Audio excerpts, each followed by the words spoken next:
Please give a warm welcome for Paul Kelly.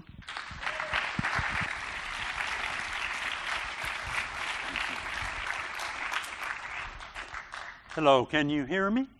I've got it. Great. Boy, I'm happy to be here. This is something that I must say that I'm a little rusty, I think. I've spent the last year and a half talking mostly to my 3-year-old grandson and the people at Home Depot. So I'm going to talk a little slower and probably less than Lisa. But I'm here to talk about children.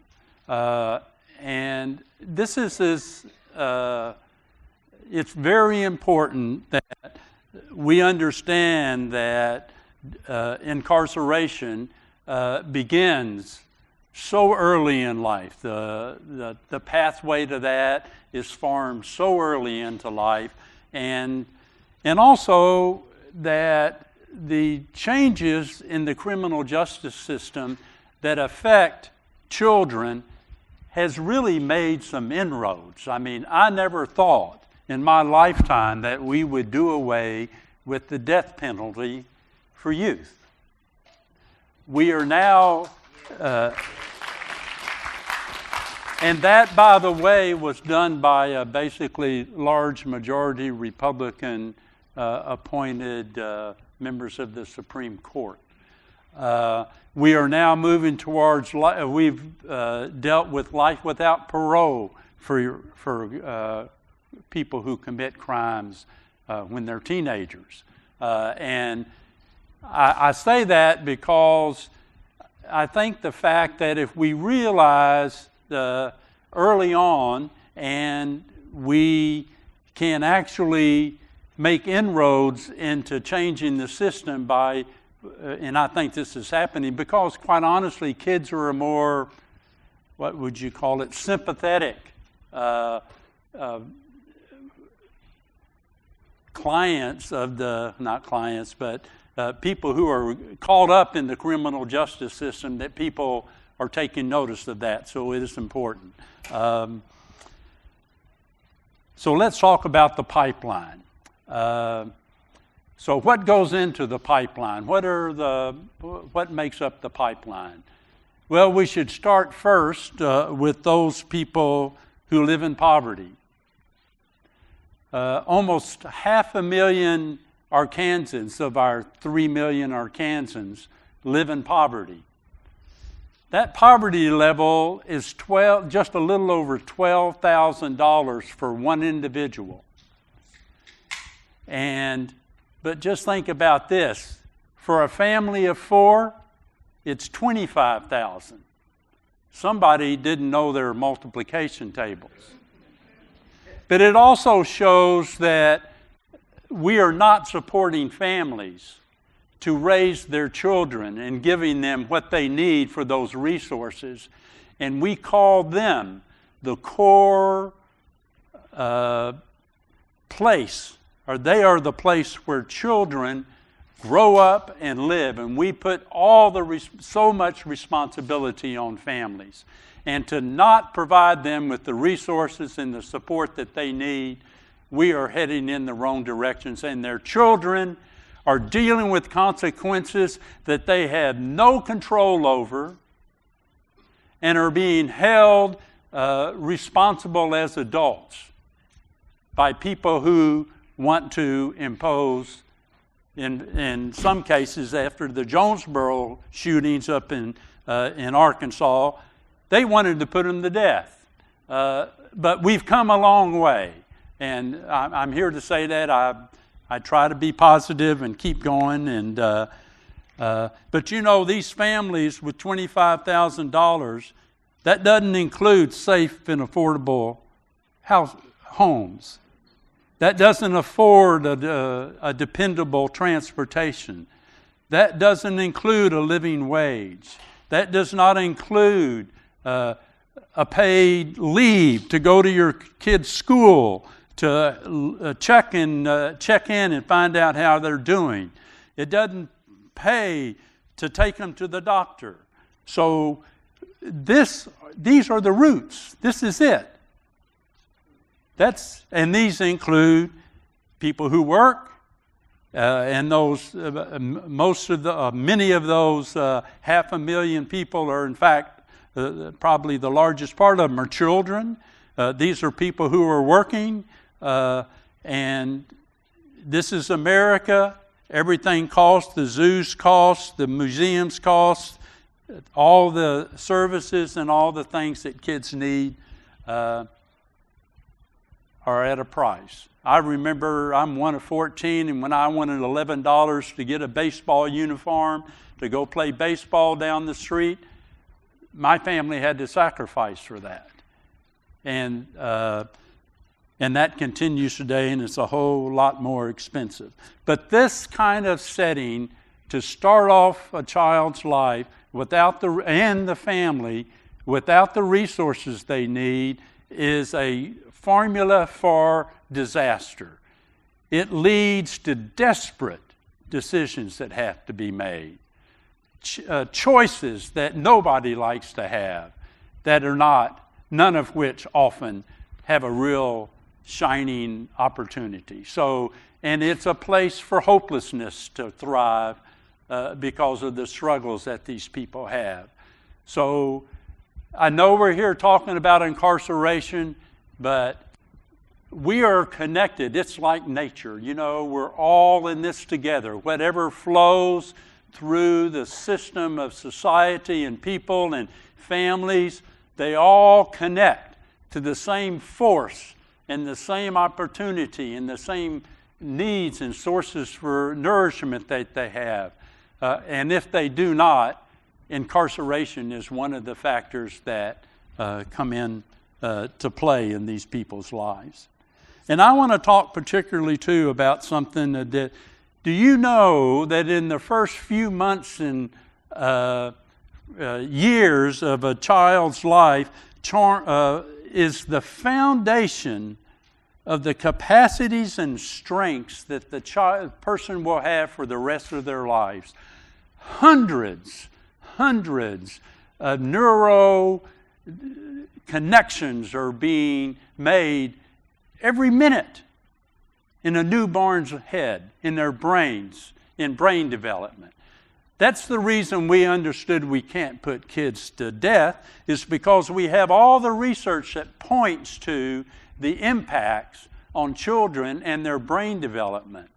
But if a child is not held when they cried, if they are cold, if they are not fed, if they are faced with trauma or stress, kids, they know when the things aren't right. They can feel it in the air.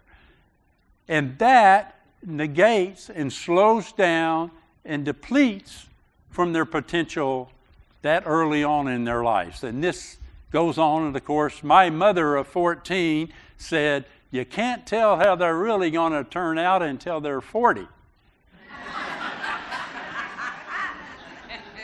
So we know that it's all a stage of development. The problem is people do not want to engage in families with young children because it is a nanny state.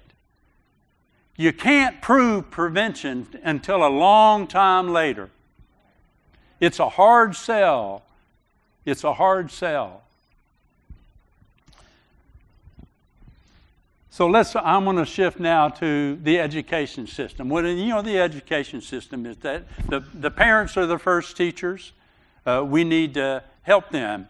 I'm going to talk about the programs. That's the worst thing about all of this. We know the answers to what we can do to address this. We know the answers to it. We know what works. And we're not doing it because we don't have the political will and the resources to make it happen. So let's talk about the education. I don't blame the schools for all that goes on in the schools. We don't fund them. We don't give them what they need. And they've got to, if you're in a public school, they got to take every kid that walks in the door and all the stuff that comes along with it. We don't have school counselors. We don't have the resources. We don't want to raise our taxes to give the schools the money they need to do what they do and need to do better. But we know that access to pre-K is a very positive, important way to help children thrive. And again, the earlier the better. I found this interesting. African American children are more likely than any other age or race or to have the more likely to be in pre-K. The problem is the data doesn't say whether they're high quality pre-K. I'm just going to, the African American students, though, too, are far more likely to be suspended for the same minor infractions and punished more harshly. We arrest, I say, from 4,000 to 7,000 kids at school every year in Arkansas. We're facing zero tolerance laws. We're bringing in school resource officers. We are, and we are basically criminalizing kids at a very early age. The biggest reason by far for arrest are simple assault. Simple assault is a physical altercation with no weapon and no bodily harm. And that's the primary reason why we are arresting kids at our schools. I say it's from 4,000 to 7,000 because the data there, and this is old, one thing about the criminal justice system, by the way, as a researcher, the data there is really hard to get on a whole lot of things. But the data that I was able to get from the Crime Information Center that the police were supposed to fill out every time there was an arrest just happened to forget to put the age of the, and this includes arrests at colleges and universities, so I figured, well, all the ones under 18 are in school. Well, they were missing the ages on it. So what I'm saying is we found 4,000 of them, but there's likely a whole lot more of them every year. But that's what they're arrested for, and that brings them into the criminal justice system. And just being in front of a judge and being in front of an intake officer is the first step towards doing that. One thing that we got passed in 1917 was to prohibit the out-of-school suspensions for kindergarten to 5-year-olds. We were suspending kindergartners, and we're going to move and try to get them move that up to a little late, in junior high school. Okay. I'm running out of time. I'm a slow talker, and haven't had much practice lately. But I just want to say this: I've worked really the last couple of years, and it's part of the reason I left is because I was so frustrated I couldn't get anything done. And but the large majority of the children being locked up in our prisons are misdemeanor, nonviolent, low or moderate risk kids that are being locked up when they could be far better served in community-based alternatives. And everybody knows it. The judges know it. The providers know it. The schools know it. All the agency leaders of DYS know it. And they've been sitting down having study groups and task forces, and they all come to the same conclusion and then don't do anything.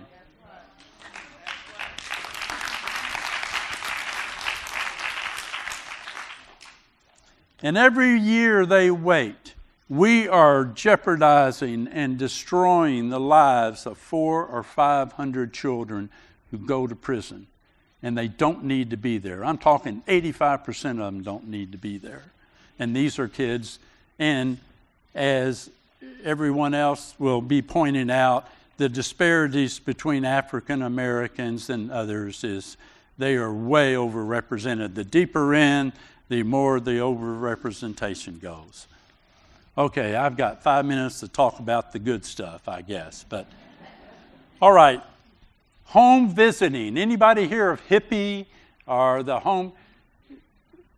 Volunteer home visiting of individual parents who have themselves raised children teach parents how to engage with their children about child development.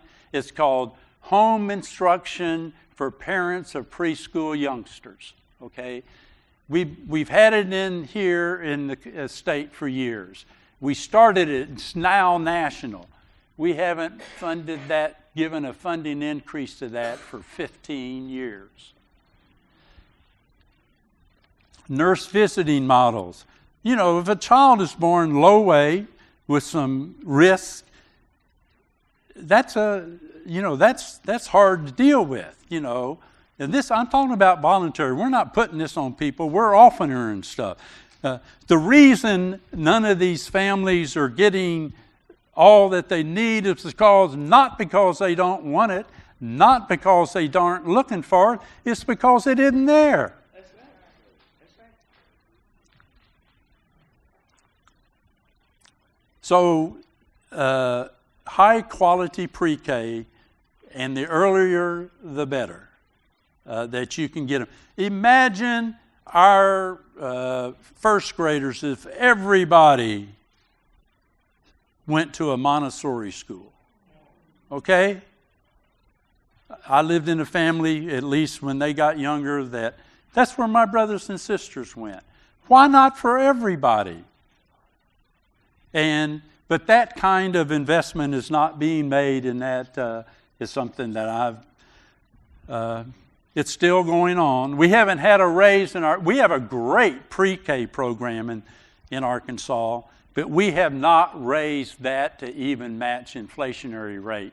And it's one of the highest ranked ones, but it's only available to 25,000 kids, and there's at least that many more that can't get in there. So, all right, I've got to wrap this up. I do want to, in school age, grade level reading, after school and summer programs. I was on the city board, and when we brought after school and summer programs into the city full speed, juvenile arrest dropped 75%. And these weren't high quality. They were just options at the rec center, Boy Scout troops, places to go, positive things to do, enhancement, things that they can do before and after school, keeps them safe, supports working families, and inspires them to learn. Something that is badly needed. And we've got a law, 2011, passed 85%, to set all those things up in the schools with the lowest income, the largest number of school lunch kids. We couldn't get funding for it. It's still there. All right, I got a minute.